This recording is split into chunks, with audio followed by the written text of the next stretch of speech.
What's up, everyone? Welcome to Studio Z. Well, Halloween is right around the corner. It's really creeping up on us. Have you put up your decorations yet? Well, if you haven't, you're in luck. Today, I'm going to show you how to make a really cool, creepy wall plaque.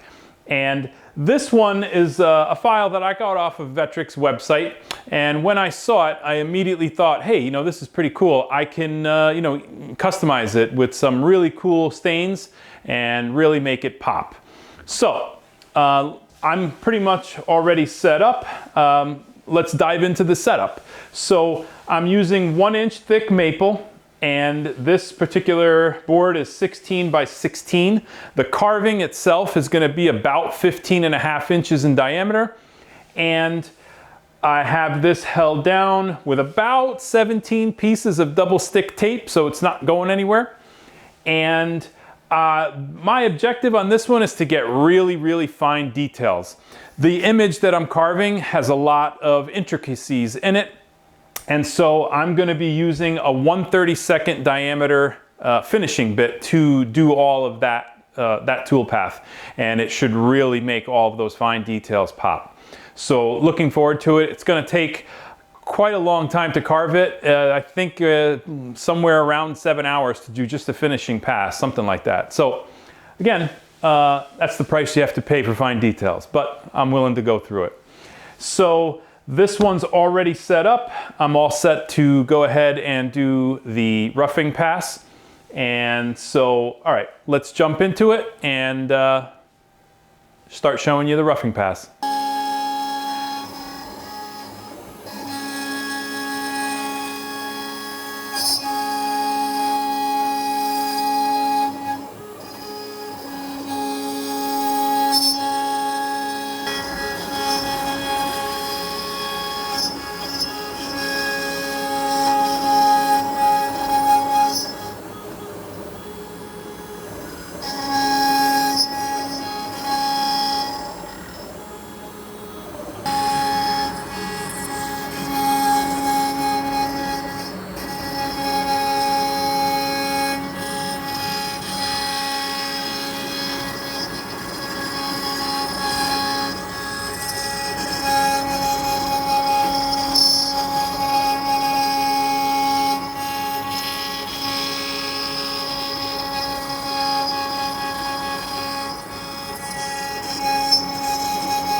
All right, so here it is, off of the machine, and I really didn't even have to do anything to it. It was really smooth.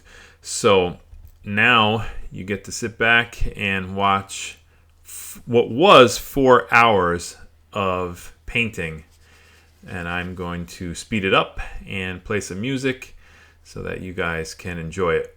All right, see you when it's finished.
All right, so here it is, all finished. I'm really pleased with the way this one came out. I love the paint job. It turned out exactly the way, you know, that I wanted it to. Even though it took almost 4 hours to do the paint job on this. That's right. It has been a really long day. And not to mention the over 8 hours to machine it on the CNC. So this one is truly a labor of love. But again, I'm really happy with the way it turned out. It's really cool. So I hope you guys enjoyed it. I hope you learned something from it. And if you did, please be sure to give me a thumbs up, hit that like button, and don't forget to subscribe. All right, so I will see you guys on the next one.